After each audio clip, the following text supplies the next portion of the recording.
بسم الله الرحمن الرحيم. تحياتي مهندس احمد محمد السنكاي. ان شاء الله نكمل فيديوهات ماده الاير كونديشننج. وقفنا في المحاضره اللي فاتت عند الكولينج لود للبيبل والاكويبمنت واللايتنج. ان شاء الله النهارده هنكمل بقيه الكولينج لود كالكوليشنز. هنبدا النهارده في الكولينج لود due to ventilation. مبدئيا يعني ايه فنتيليشن؟ هي عمليه تهويه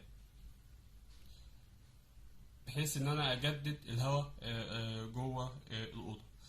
فبالتالي باجي في سيستم التكييف واطرد جزء من الهواء اللي خارج من الغرفه قبل ما اعديه على الكولين كويل، وابدا ان انا اخد كميه جديده بداله من الهواء الخارجي، اعمل لهم ميكسينج مع بعض وادخلهم على الكولينج كويل بحيث ان انا اعمل عمليه الكولينج بغرض تجديد الهواء جوه الغرفه، بحيث ان انا يبقى في عمليه تهويه باستمرار الهواء، احافظ على جوده الهواء جوه الغرفه. بالتالي العمليه دي نتيجه ان انا بدخل هواء من الهواء الخارجي، درجه حرارته بتبقى عاليه، الرطوبه بتاعته عاليه، فبالتالي محتاج ان انا اشيل اللود الزياده اللي زاد نتيجه الهواء الجديد اللي انا دخلته ده. هو ده بيعبر عن الكولينج لود due to ventilation. زي ما قلت بدخل هواء درجه حرارته عاليه ورطوبته عاليه، فبالتالي انا محتاج اشيل سنسبل هيت وليتنت هيت. فبالتالي الفنتيليشن ليه حملين، حمل سنسبل وحمل ليتنت. السنسبل كيو سنسبل فنتيليشن اسميه كده هيساوي الفي دوت بتاعت الهواء اللي جاي من بره ده على السيك فوليوم بتاع الهواء في السي بي بتاع الموتشر او الموست اير في التي بتاعت الاوتسايد اللي هي كنا مسمينها تي ماكسيموم ناقص التي بتاعت الانسايد اللي هي التي ار اللي انا بصمم عليها داخل الغرفه. الفي دوت اوت اللي هو الفنتيليشن فوليوم فلو ريت، طبعا متر مكعب بير ثانية، وهنشوف بنحسبه ازاي. السيك فوليوم اللي هي الفي او سبيسيفيك فوليوم، طبعا الوحدة متر مكعب لكل كيلو جرام، ودي احسبها من سايكرومتريك تشارت عند الاوتسايد كونديشن اللي انا محددها. طبعا انا محدد الاوتسايد كونديشن ليها تمبريتشر معينه وليها هيوميديتي معينه او ليها ويت بالب معين. بالتالي عند النقطه دي على السايكرومتريك تشارت اقدر احدد السبيسيفيك فوليوم بتاعها قيمته قد ايه. السي بي اللي هو السبيسيفيك هيت اوف موست اير، الهواء الرطب، طبعا قيمتها بتساوي 1.2 تقريبا كيلو جول لكل كيلو جرام كلفن. طبعا هي ليها معادلة بتحسب منها بالظبط، بس بالتقريب هي 1.2، بتزيد شوية بتقل شوية، مش هتفرق كتير. التي ماكسيمم زي ما قلنا الاوتسايد كونديشن، الماكسيمم تمبريتشر الاوتسايد كونديشن، والتي ار اللي هي التمبريتشر للانسايد بتاع الغرفة بتاعتي. ده بالنسبة للسنسبل. بالنسبة للليتنت بتاع الفنتيليشن هيساوي الفي دوت اوت على سيك فوليوم في او في الاتش اف دي في الاوميجا اوت ناقص الاوميجا ام. عرفنا دول هما ايه، ناقص الاتش اف دي والاوميجا او والاوميجا اي. الاتش اف دي هي الليتنت heat of vaporization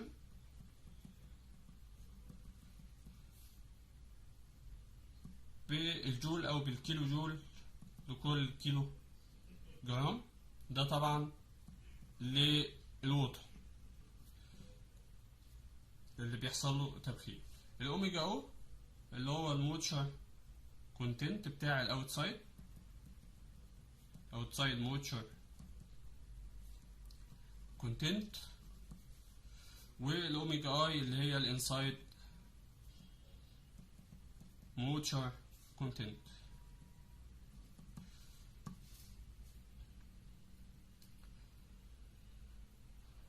ال HFG Latent Vaporization بتاعة الوتر نقدر نجيبها في حالة الاوتسايد عند التمبريتشر بتاعة الاوتسايد اير، تدخل الستيم تيبلز تقدر تحسب ال HFG عند التمبريتشر بتاعة الهواء الخارجي. لو مش مديها لك او مش مديك الجدول بتاع الستيم تيبل عشان تحسب ال HFG، ممكن تاخد ال HFG بتساوي 2500 كيلو جول لكل كيلو جرام، ودي latent heat of vaporization للوتر عند 0 ديجري سيليزيوس، وقيمتها اكبر من قيمة ال HFG عند اي تمبريتشر للهواء. فبالتالي انت متأكد ان القيمة بتاعة ال HFG لما تبقى 1500 هتديك latent heat اعلى من اللي هتدولك اي HFG عند اي تمبريتشر تاني. ان عند الصفر طبعا الهواء درجة حرارته بتبقى 30 40 45 حسب الاوتسايد كونديشن بتاعتك. ال HFG بتاعته اقل من 2500. والاوميجا او والاوميجا اي الاثنين دول تقدر تحسبهم من السايكرومتريك تشارت. ناقص هنا ال V.O. ال V.O قلنا ان هي الفنتيليشن فوليوم فلو ريت، الفوليوم فلو ريت بتاع الهواء اللي انا هعمل بيه عملية الفنتيليشن. طيب قيمته بكام وبيعتمد على ايه؟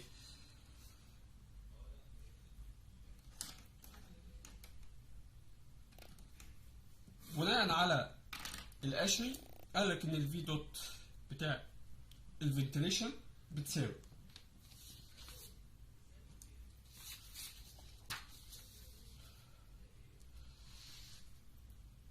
حاجة اسمها ال RP في ال N زائد حاجة اسمها ال RA في ال A.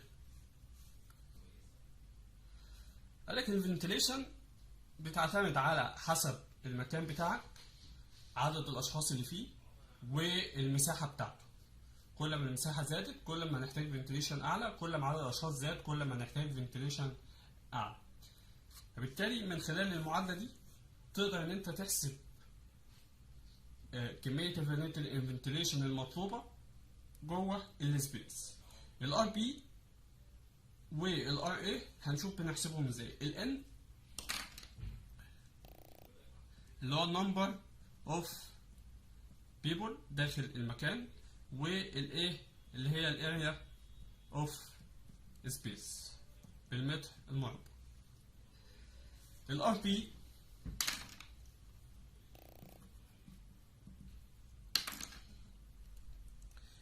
هي كمية الفنتيليشن المطلوبة للشخص الواحد، كمية الفنتيليشن المطلوبة للشخص الواحد، وبتعتمد على حسب الابليكيشن بتاع السبيس اللي احنا بنحسب عنده او بنحسب جواه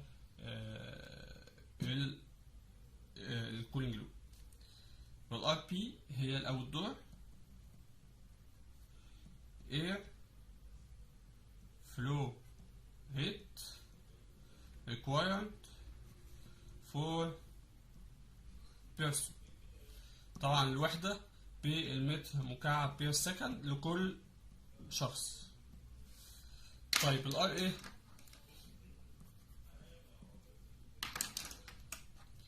هي الاوت دور air flow rate required for unit area، يعني كام انا محتاج كام متر مكعب في الثانية لكل متر مربع، متر مكعب في الثانية لكل متر مربع. بنحسبهم منين؟ بنحسبهم من تيبل 21. لو بصينا على تيبل 21 كده، تيبل 21 بالشكل ده، مديك هنا الابلكيشن بتاعك او نوع حسب نوع السبيس، هل هو مثلا correctional facilities، هل هو educational facilities، ومديك النوعيات بقى، هل هو كلاس روم او ارت كلاس روم، ساينس لابوراتوريز، يعني كمبيوتر لاب، حسب الايه الابلكيشن بتاعك. في برضه للفود، في حاجه جنرال للكونفرنس او الكوفي ستيشن، في الهوتيلز هتلاقي فيه اشكال كتير حسب السبيس بتاعك. هتلاقي هنا مديك البيبل او الدور اير ريت اللي هي الار بي اللي احنا عايزينها لكل شخص، ومديها لك هنا قيمتين، كل قيمه بالوحده بتاعتها حسب الوحده اللي انت شغال بيها. لو انت شغال بالمتر مكعب بير سكند او بالوحدات النظام اللي هو العالمي، بالتالي هتستخدم اللتر بير سكند. شوف انت محتاج كام لتر في الثانيه لكل شخص. او لو انت شغال بالنظام الانجليزي فتحسبها بالسي اف ام لكل شخص. نفس الكلام الاريا او الدور اير ريت اللي هي الار اي، مديالك بالسي اف ام لكل فيت سكوير او باللتر بير سكند لكل متر سكوير. وبالتالي وليكن مثلا انا عندي الابلكيشن بتاعي عباره عن وليكن مثلا هنقول غرفه في هوتيل، يبقى بالتالي هتيجي هنا على الهوتيلز، غرفة بيدروم، يبقى البيدروم اهي محتاج 5 سي اف ام لكل شخص او 2.5 لتر في الثانية لكل شخص. وللمساحة 6/100 سي اف ام لكل فيت سكوير او 3/10 لتر في السكند لكل متر سكوير.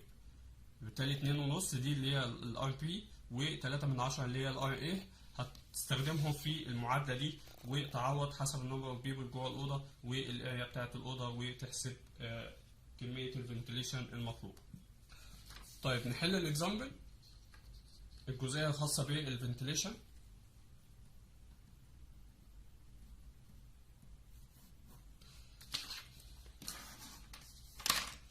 عندي الإكزامبل في الجزئية الخاصة بالفنتليشن، بيقول لي إن أنا عندي الفريش اير ريكويرمنتس، نسبة الهواء المطلوبة 8 لتر بير سكند لكل شخص، 8 لتر بير سكند لكل شخص. طالما هو مديني نسبة في المسألة خاصة بالفنتليشن، فبالتالي مش هستخدم المعادلة اللي احنا قلنا عليها من شوية، فبالتالي هيبقى عندي الفي دوت اوت هتساوي 8 لتر بير سكند لكل بيرسون، يبقى بتساوي 8 وانا عندي 500 بيرسون في المكان زي ما هو مدين في المسألة، يعني بتساوي 4000 لتر بير سكند، يعني 4 متر مكعب بير سكند. تطلع 4000، 8 في 500 و 4000، اقسمها على 1000 عشان احولها لمتر بير سكند، متر مكعب بير سكند. فاذا الكيو سنسبل فنتليشن بتساوي الفي دوت اوت على ستيك فوليوم في اوت في السي بي التي ماكسيموم ناقص التي ار. طيب بالنسبة للمسألة مديني، قلنا الفي دوت اوت ب4 متر مكعب بير سكند، مديني السي بي عارف قيمتها ب1.2 كيلو جول كل كيلو جرام كلفن، التي ماكسيموم اللي هي الاوتسايد كونديشن قايل لي ب40 سيليزيوس، والتي ار اللي انا بصمم عليها جوه اللي هي 23 سيليزيوس. بناقص احسب ايه؟ الفي او من السايكرومتريك تشارت. ده كده السايكرومتريك تشارت. عندي نقطة الاندور كان قايل لي الكونديشن بتاعتها 23 سيليزيوس مع 55% ريلاتيف هيوميديتي، هاجي عند 23 مع 55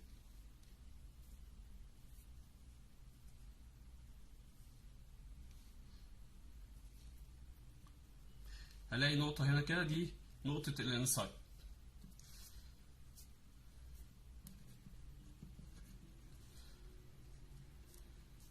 نقطة الاوتسايد 24 ويد بالب مع 40 دراي بالب، فهاجي عند 40 دراي بالب وهطلع لحد مقطع ال 24 ويد بالب،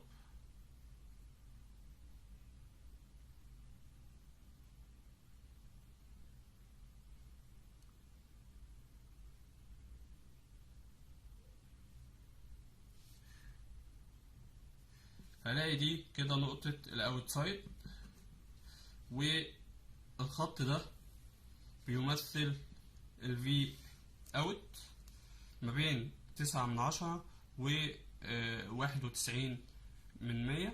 هلاقي تقريبا الفي اوت بوينت 93، أو هي تقريبا في النص بالظبط، 905,000 متر مكعب لكل كيلو جرام. ده كده بالنسبة للفي او.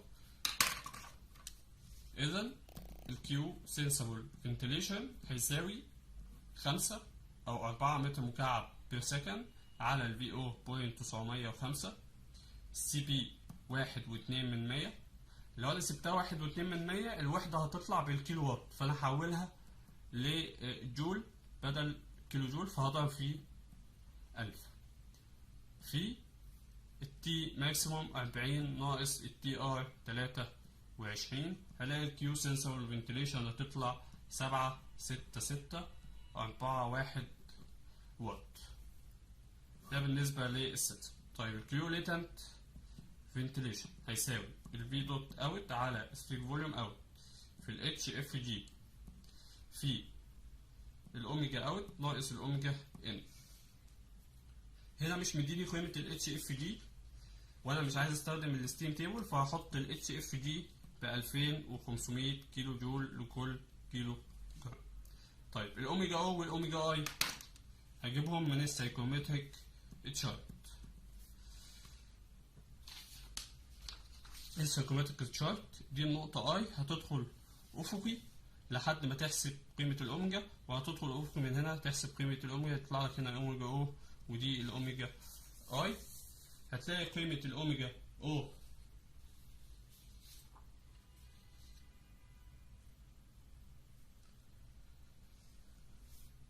بوينت 0.122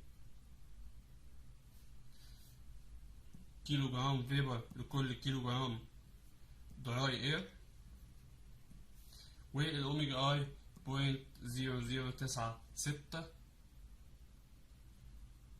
كيلو جرام فيبر لكل كيلو جرام دراي اير. اذا الكيو ليتنت فنتيليشن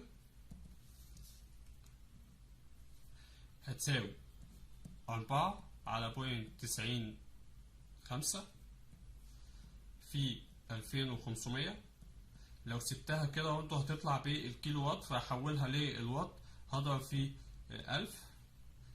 الأوميجا او بوينت 0122 ناقص بوينت 0096.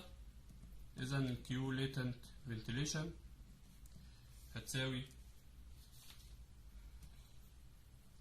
28,729.3 واط. آخر جزئية هناخدها في الكولينج لود، وهي الكولينج لود due to infiltration.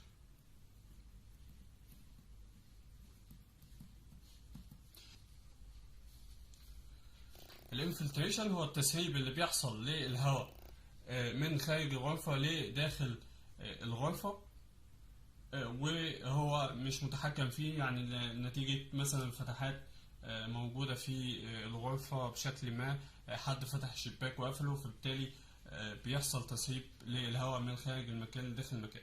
طبعا الكمية اللي بتطلع او اللي بتدخل دي ما اقدرش ان انا اتحكم فيها، حتى لو حاولت ان انا اقفل بقدر الامكان وارد ان يحصل في اي وقت اي نوع من انواع التسريب. وبالتالي الكمية دي احنا بنحاول ان احنا نقللها عن طريق بعض الحاجات اللي بتعمل في بعض المباني، لكن في الاخر لازم ان انا اعمل حسابي ان الانفلتريشن يبقى داخل معايا في اللود، نتيجة الهواء اللي داخل ده داخل بدرجة حرارة عالية ورطوبة عالية، فبالتالي لازم ادخل سنسبل وكولينج سنسبل كولينج لود وليتنت كولينج لود علشان ان انا اقدر ابقى ضامن ان انا اتغلب على اي تسريب يحصل داخل الغرفة.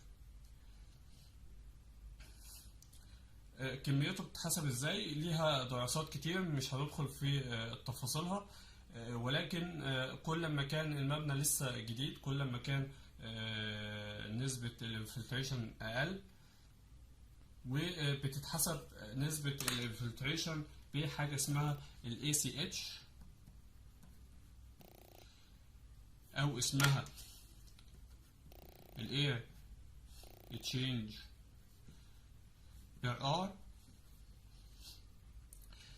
الواحد Air Exchange per hour معناه إن الفلوريت بتاع الهواء الانفلتريشن داخل الغرفة بيساوي حجم الغرفة في الساعة الواحدة. يساوي حجم الغرفة في الساعة الواحدة. معنى كده ان انا لو عايز احسب الفي دوت اوت بتاعة الانفلتريشن هتساوي الاير تشينج بير اور في الفوليوم بتاع الغرفة على 3600 علشان اطلع الفي دوت بالمتر مكعب بير سكند. الاي سي اتش زي ما قلنا ليها حسابات كتير ودراسات كتير، بس في الاخر احنا لما نيجي نشتغل على الانفلتريشن هنفرض الانفلتريشن بنص للنيو بيلدينج وهتزيد لحد ما توصل ل2 for old building. بتتاخد من نص ل2، وممكن ان احنا ناخد الانفلتريشن بيساوي 0 في حالة لو احنا شغالين على positive pressure building. بدون دخول في تفاصيل، غالبا بيبقى مديك النسبة دي في المسألة، لو مش مديها لك تقدر ان انت تفرض ان ده نيو بيلدينج وتحط القيمة بتاعة الانفلتريشن بنص، الا اذا قالك positive pressure building فبالتالي قيمة الانفلتريشن هتبقى بتساوي 0. طيب عشان نحسب الكيو سنسبل بتاعت الانفلتريشن والكيو ليتنت بتاعت الانفلتريشن هي نفس المعادلة بتاعت الفنتيليشن، هي في دوت اوت على ستريك فوليوم في اوت في السي بي في التي ماكسيموم ناقص التي ار، والانفلتريشن الليتنت لود للفلتريشن في دوت اوت على ستريك فوليوم في اوت في الاتش اف جي في الاوميجا اوت ناقص الاوميجا ان. الفرق ما بين الانفلتريشن والفنتيليشن هو الفي دوت. الفي اوت هي نفسها نفس الكونديشن، السي بي والاتش اف جي بتوع الهواء زي ما هم، التي ماكس والاوميجا اوت والتي ار والاوميجا ان هم نفس الكونديشن. الاختلاف في الفي دوت. هناك كنا بنحسبها يا اما بيديها لك في المساله يا اما بتحسبها من التيبل بتاع الاشحي، وهنا الفي دوت بتساوي الاير تشينج بار ار في الفوليوم بتاع الغرفه على 3600. طيب نحل الاكزامبل.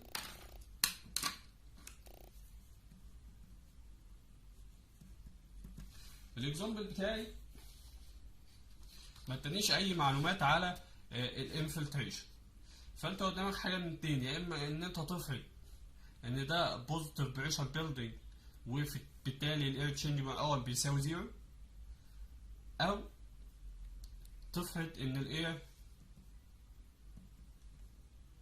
تشينج بار اور بيساوي نص،